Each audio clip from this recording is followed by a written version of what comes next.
নমস্কার, কেমন আছেন সবাই? তনুর রান্নাঘরের নতুন একটি ভিডিওর সাথে সকলকে স্বাগত জানাই।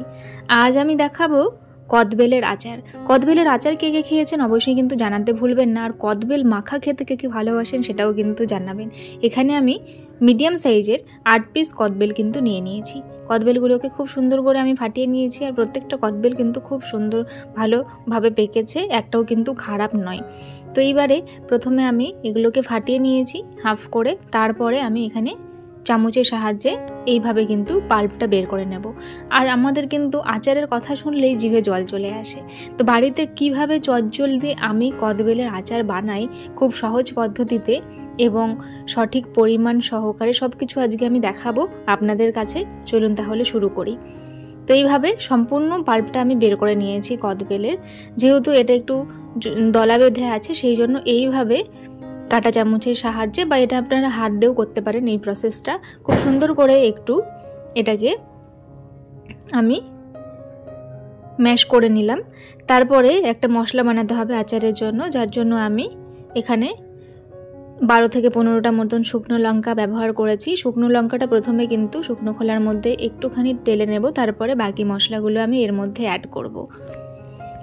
দেখুন 2-3 মিনিট মতন আমি শুকনো লঙ্কাটাকে টেলে নেবার পরে এখানে আমি দিয়ে দিলাম 2 চামচ মৌরি, 2 চামচ দিয়ে দিলাম গোটা জিরে, আর 2 চামচ আমি দিয়ে দেব এখানে ধনে। আমি সম্পূর্ণ মশলাগুলোই কিন্তু গোটা ব্যবহার করেছি। এটা যখন ফুটতে শুরু করে দেবে বুঝতে হবে ভাজা হয়ে গেছে। এটা নামিয়ে নিয়ে আমি ঠান্ডা করে নিয়ে কিন্তু ভালো করে মশলা করে নেব। এরপরে আমি এখানে 3 চামচ মতন তেল দিয়ে দিয়েছি। আচারের জন্য সবসময় কিন্তু আপনারা সর্ষের তেল ব্যবহার করবেন, অন্য তেল ব্যবহার করবেন না। আমার চ্যানেলে আরও আচারের রেসিপি আছে, অবশ্যই কিন্তু আপনারা দেখে আসতে পারেন, আশা করি ভালো লাগবে। তো এবারে ওই তেলটা গরম হয়ে যাওয়ার পরে ফোড়নের জন্য আমি দিয়ে দিলাম এখানে 5 ফোড়ন। 5 ফোড়নটা ফোড়ন হয়ে যাওয়ার পরে আমি যে ম্যাশ করে রাখলাম কদবেলটা সেটা আমি এর মধ্যে অ্যাড করে দিলাম পুরোটা।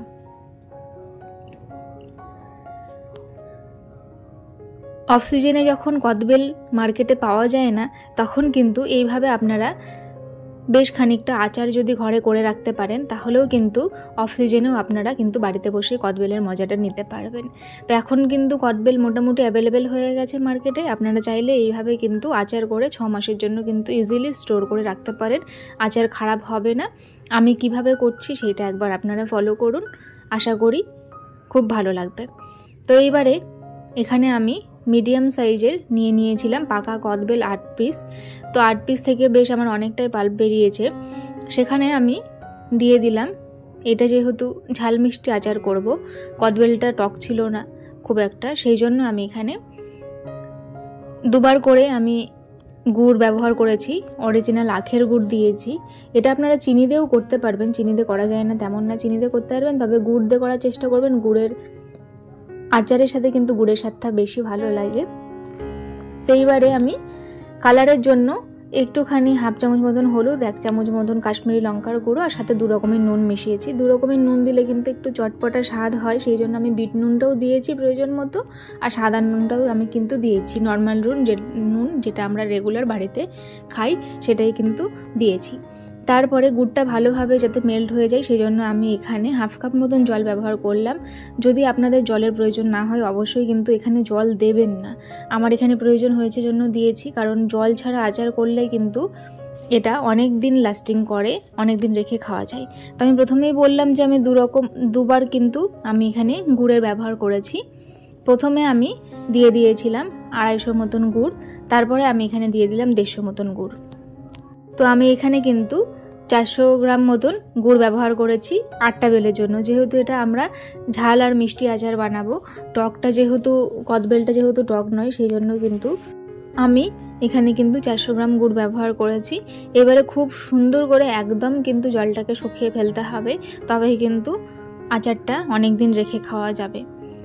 তো এইরকম আচারের রেসিপি দেখে আপনাদের কার কার জিভে জল চলে আসছে জানাতে কিন্তু ভুলবেন না। অবশ্যই ট্রাই করবেন একবার হলেও, আশা করি আপনাদের খুব ভালো লাগবে। এই সময় আচারটাকে অনেক দিন সংরক্ষণ করার জন্য আমি এখানে দিয়ে দিলাম 2 চামচ মতন লেবুর রস। আপনারা চাইলে ভিনিগার ইউজ করতে পারেন, কিন্তু আমি লেবুর রসটাকেই প্রেফার করি, সেই জন্য আমি লেবুর রসটা দিয়ে দিলাম। যদি আজকের ভিডিওটি ভালো লেগে থাকে তাহলে প্লিজ চ্যানেলটিকে লাইক, শেয়ার, সাবস্ক্রাইব করে বেল নোটিফিকেশানটি অন করে রাখবেন, এতে করে আমার ভিডিও নোটিফিকেশান সবার আগে পেয়ে যাবেন। দেখুন আচারটা খুব সুন্দর করে একটা কালার ছেড়ে দিয়েছে, একটা ট্রান্সপারেন্ট কিন্তু কালার চলে এসেছে, খুব স্বচ্ছ হয়ে গেছে কালারটা। এই সময় যে গুঁড়ো করে রাখলাম আমি মশলাটা, সেইটা কিন্তু এখানে দিয়ে দিলাম। আমি এখানে কিন্তু বড় চামচের 3 চামচ মশলাটা ব্যবহার করেছি। এই সময় আমি গ্যাসের ফ্লেমটাকে বন্ধ করে দেব। এবারে খুব ভালো করে আমি এটাকে মিশিয়ে নিচ্ছি। অবশ্যই কিন্তু আপনারা মতামত জানাবেন কার কার এই রেসিপিগুলো ভালো লাগছে, আর যদি ভালো লাগে আমাকে সাপোর্ট করবেন আরও এরকম নিত্য নতুন রেসিপি দেখার জন্য। আজ তবে চলি, দেখা হবে আরও একদিন আরেকটি ভিডিওর সাথে। ধন্যবাদ।